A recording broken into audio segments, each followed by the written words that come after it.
Então, quando eu vou fazer esse manejo do paciente, do ponto de vista do diagnóstico e de escolher a melhor estratégia terapêutica, eu dependo disso. Eu dei o exemplo da meningite. A meningite é um exemplo clássico disso, né? Que eu tenho que fazer um diagnóstico presuntivo legal, eu vou investigar com líquor e depois eu posso fazer imagem, vai depender. Claro, se você tem um quadro confusional com febre aguda, colhe o líquor, não precisa ficar.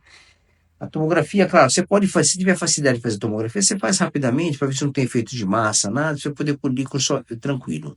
Mas se no exame físico não mostrar nenhum déficit motor, nada localizado, déficit parcraniano, e tem um quadro confusional difuso, uma febre aguda, você pode colher o líquido direto, não precisa esperar você fazer imagem para fazer isso, porque você sabe que a meningite é uma doença agressiva. Quanto mais tempo você demora no diagnóstico, mais tempo você demora no antibiótico, isso gera mais complicações para o paciente, né? Então você pode atuar dessa maneira. Você vai ver um doente, você vai definir. Esse eu dei um exemplo do sítio, né, de infecção. E aí você vai tomar uma decisão empírica com antibiótico. Eu dei um exemplo para vocês de prática disso, né, que você pode usar já. Quem trabalha em emergência, hospital, mesmo consultório, avaliou um doente, tá com dor de cabeça, cefaleia, febre. Você vai olhar se tem rigidez de nuca, tem rigidez de nuca, ou tem um quadro neurológico difuso, confusional, ou crises convulsivas, por exemplo. Você tem que suspeitar de meningite bacteriana aguda ou meningoencefalite. Você vai colher o líquor e ver se é bacteriano. Como é que você olha o líquor? O líquor vai ter algum padrão. É outro aspecto importante. Os padrões licóricos, quando você fala em infecção bacteriana, o padrão licórico ele é uma hiperleucorraquia, que aumenta o leucócito no líquor. Habitualmente, o aumento do leucócito é alto, acima de 100, 200 células pelo menos, porque é infecção bacteriana, quando é viral é menor, quando é fúngica, proclíptos também é menor. Nas infecções bacterianas, o nível de leucócito é bem alto e o grande lance é você ver o diferencial de leucócito.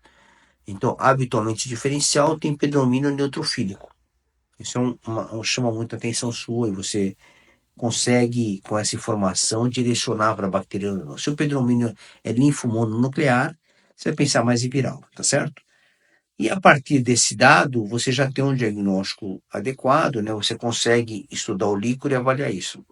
Normalmente a proteína é alta, acima de 40, e a glicose tem um consumo. Então, a glicose do líquor é por volta de 2/3 da glicose sérica, né?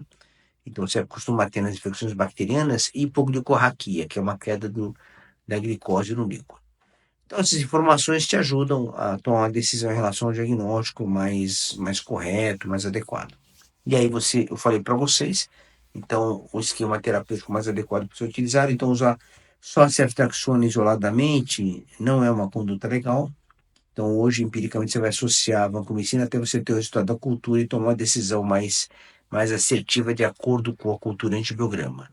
Lembrando que a dose de ceftriaxona também tem que ser uma dose alta, a gente tem que utilizar 2 gramas a cada 12 horas, dá 4 gramas por dia, né? Então é a dose plena para tratamento de meningite, para doença meníngea por bactérias, né? Muito bem.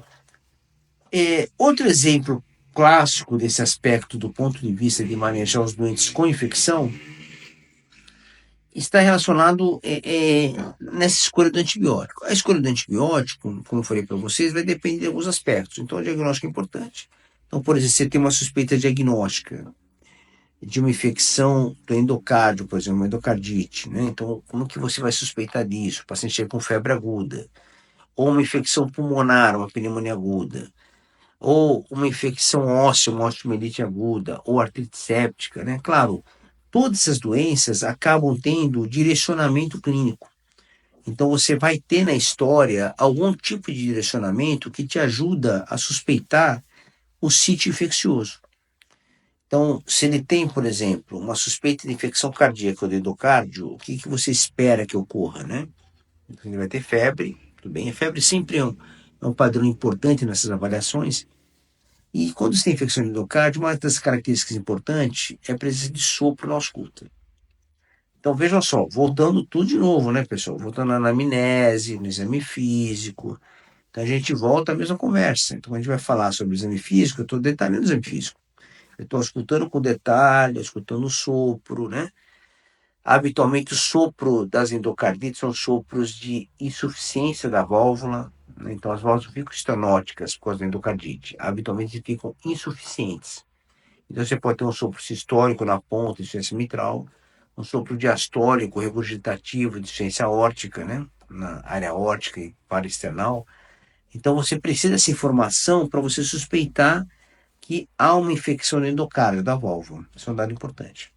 Outro aspecto desses doentes é a esplenomegalia, que é uma característica importante. Então, os pacientes costumam ter o baço aumentado. Então, novamente, aqui, ó, pessoal, exame físico bem feito, né? Então, você vai percutir espaço de Traube, você vai palpar o baço do paciente, vai colocar em posição lateral e Schuster para poder palpar. Então, é o detalhamento clínico.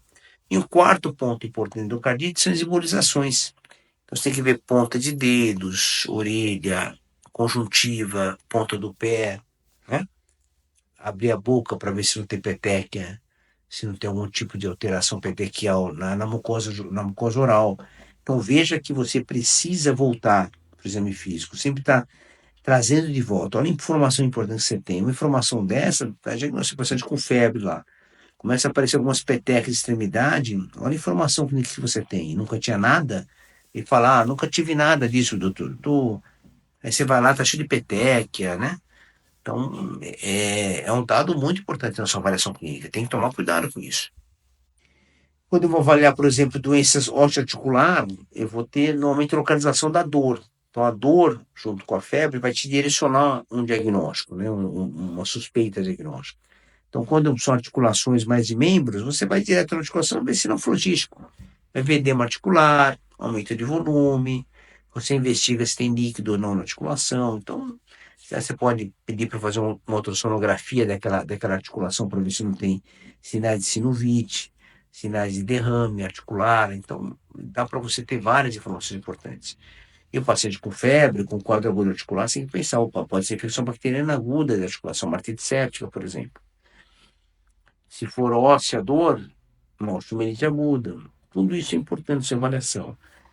Na parte óssea, normalmente é dor na área comprometida. E a parte óssea é mais difícil, por quê? Porque na parte óssea, as alterações de imagem do osso, quando está infectado por bactéria, costuma demorar um pouco para se apresentar. Então, eu estou falando quanto às infecções bacterianas ósseas que não são pós-operatório, que é um pouco diferente. Os pós-operatórios, eles são diferentes da manifestação. Então, ela tem uma manifestação, do ponto de vista clínico, um pouco diferente. Porque você tem aquelas osteomielites primárias. O paciente faz uma bacteremia, infecta o osso e faz osteomielite aguda, sem ter manipulado cirurgicamente, entendeu, pessoal? Habitualmente, essas osteomielites agudas são muito causadas por Staphylococcus aureus, habitualmente. E como é que elas se comportam? Com dor local e febre. Aí você vai investigar. E aí tem que tomar um cuidado com a imagem, porque, como eu falei para vocês, demora um pouco para apresentar alteração. Então você vai ter que fazer imagem com mais sensibilidade. Tomografia pode ajudar, a ressonância nuclear magnética também pode ajudar. Então você vai precisar detalhar um pouco, refinar um pouco mais o quadro. Porque se o quadro for muito agudo, realmente as manifestações radiológicas do osso pode ser difícil de ser detectada. O raio-x simples acaba sendo menos sensível. Ele só vai ajudar quando tem uma lesão destrutiva maior ou uma área de sequestro bem definida do osso, entendeu?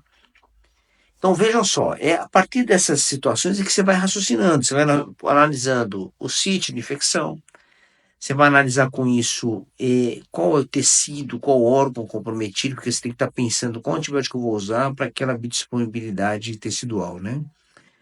Então eu quero uma droga que vá até bem osso, por exemplo. E aí eu estou pensando que na osteomielite, na artrite séptica, eu tenho Staphylococcus aureus envolvido, por exemplo. Habitualmente, oxacilina sensível, vem de comunidade. Então, os Staphylococcus aureus, por exemplo, são grandes responsáveis, né? São corpos gram-positivos que são muito responsáveis por doenças osteoarticulares, muito comum. Então, eles são muito envolvidos nas infecções bacterianas agudas, principalmente primárias. As secundárias pós-cirúrgicas já têm um comportamento um pouco diferente, porque vai depender um pouco da flora bacteriana hospitalar, do uso prévio de antibiótico do doente. Então, toda essa informação você tem em mente, entendeu? Você precisa ter em mente toda essa informação médica, você tomar uma melhor decisão clínica, do ponto de vista do que você vai usar de fato, esquema antimicrobiano, de droga.